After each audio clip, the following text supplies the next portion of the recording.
Today, we're diving into a truly staggering and heart-wrenching topic. The recent findings from a study by Professor Yaakov Garb that reveals 377,000 civilians are unaccounted for in Gaza since the war began in October 2023. This is over 17% of Gaza's population. And to make matters worse, nearly half of those missing are children. Yeah, it's absolutely terrifying. When you think about it, that's essentially 1 in every 6 people in Gaza gone.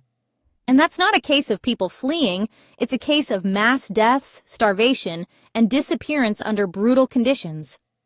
The numbers are not just statistics, they represent entire families, communities, lives wiped out. Exactly. And the worst part is that many of these deaths were never even recorded. Bodies remain buried under rubble, whole neighborhoods were obliterated, and many people just vanished without a trace. The official death toll is believed to be a huge underestimate, possibly by a factor of 6, according to Professor Garb's research. It's heartbreaking. It's also worth noting that these deaths weren't just caused by bombing. The siege on Gaza, which has lasted for over a year, has cut off food, water, and medical supplies.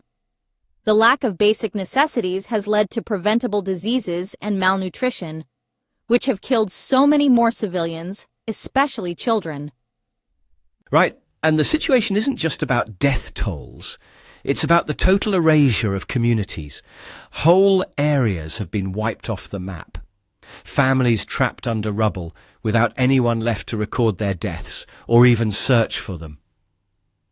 What's so unsettling is that even if the bombing stops today, the survival conditions for the people who are left are still unspeakably dire.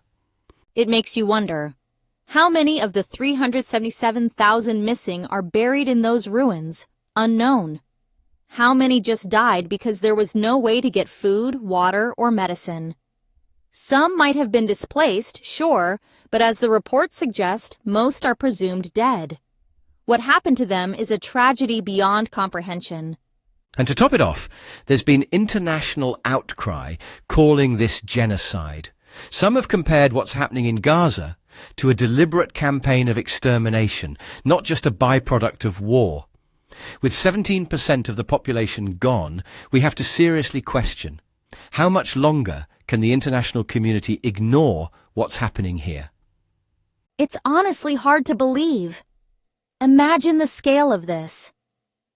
Entire families gone, whole neighborhoods flattened.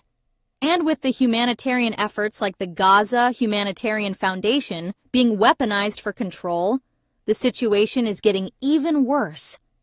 The so-called aid distribution sites are practically military checkpoints. How is that supposed to help people? Yeah, those relief centers have been turning into death traps. Hundreds have died just trying to get there. They're surrounded by armed forces, and civilians trying to get food are getting killed. It's not relief, it's control, it's punishment, and it's making the suffering even worse. The real question is, where does this go from here? If 377,000 civilians can just vanish without an effective global response, what does that say about how the world values human life? The numbers are absolutely chilling, but the silence from international institutions is even worse. There's a moral obligation here. These missing people are not just numbers. They were children, parents, friends, and neighbors.